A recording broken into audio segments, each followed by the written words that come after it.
ये सपना देखने के बाद जब तुलसीदास जी सुबह उठे तो थोड़ा अचंभित हुए, लेकिन जिस मंदिर के आज आप दर्शन करने वाले हो वहां पर भगवान श्री राम को भगवान नहीं बल्कि एक राजा के रूप में पूजा जाता है।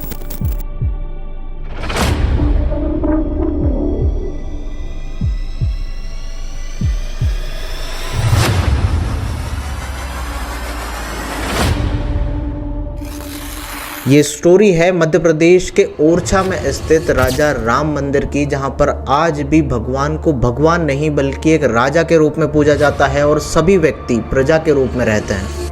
क्या आपको बताए, भगवान श्री राम का ये एकमात्र ऐसा मंदिर है जहां पर आज भी भगवान श्री राम को गॉड ऑफ ऑनर पुलिस वालों के द्वारा दिया जाता है। यहाँ पर आज भी भगवान श्री राम अपने एक हाथ में तलवार और दूसरे हाथ में ढाल लेकर बैठे हुए हैं। उनका बायां पैर उनकी दाहिनी जांघ के ऊपर रखा हुआ है। क्या आपको पता है, इस मंदिर का इतिहास अयोध्या से जुड़ा हुआ है और ऐसा कहा जाता है कि अयोध्या से भगवान श्री राम ओरछा आए थे। ये कहानी है तकरीबन 16वीं शताब्दी की, जब ओरछा के एक शासक मधुकर शाह की पत्नी भगवान श्री राम को अयोध्या से ओरछा तक ले आई।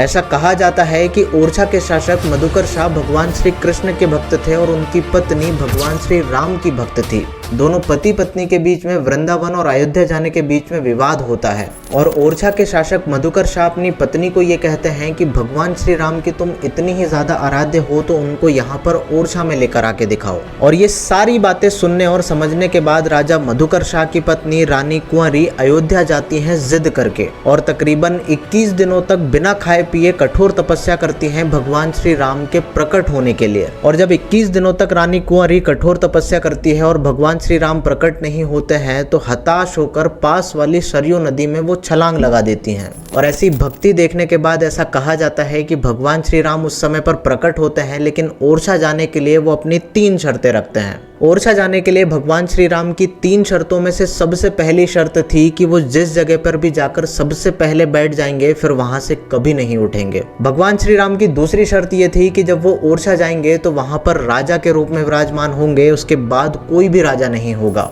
और पूरी सत्ता भगवान श्री राम के हाथों में होगी। और तीसरी शर्त ये थी कि वो खुद बाल रूप में पैदल कुछ साधु संतों के साथ ओरछा जाएंगे। ये तीनों ही शर्तें रानी कुंवरी बहुत जल्दी मान लेती हैं और ऐसा कहा जाता है कि आज जिस मंदिर के आप दर्शन कर रहे हो ओरछा में, वहाँ पर भगवान श्री राम राजा के रूप में ऐसे ही पूजे जाते हैं। अब धार्मिक मान्यताओं और कुछ किंवदंतियों के अनुसार यदि आप देखोगे तो भगवान श्री राम के स्थापित होने की या राजा के रूप में पूजे जाने की 1-2 कहानियां आपको और सुनने और देखने के लिए मिल जाएंगी। राजा राम मंदिर की कुछ इंटरेस्टिंग चीज़ों के बारे में मैं आपको बताता हूँ कि उनके अंगूठे के दर्शन करने के बाद कहा जाता है कि बहुत सारे लोगों की मनोकामनाएं पूरी होती हैं। अब वो ऐसे है कि उनका एक पैर दाहिनी जांघ पर रखा हुआ है और उनका बायां वाला पैर मुड़ा हुआ है और ऐसा कहा जाता है कि उसी पैर के अंगूठे के दर्शन करने के बाद बहुत सारे लोगों की मनोकामनाएं पूरी होती हैं। लेकिन मैं इन सारी भ्रांतियों में बिल्कुल नहीं मानता। यदि आप वहाँ पर जाते हैं तो आराम से जाइए और पूरे भगवान के दर्शन कीजिए, आपकी सारी मनोकामनाएं पूरी होंगी।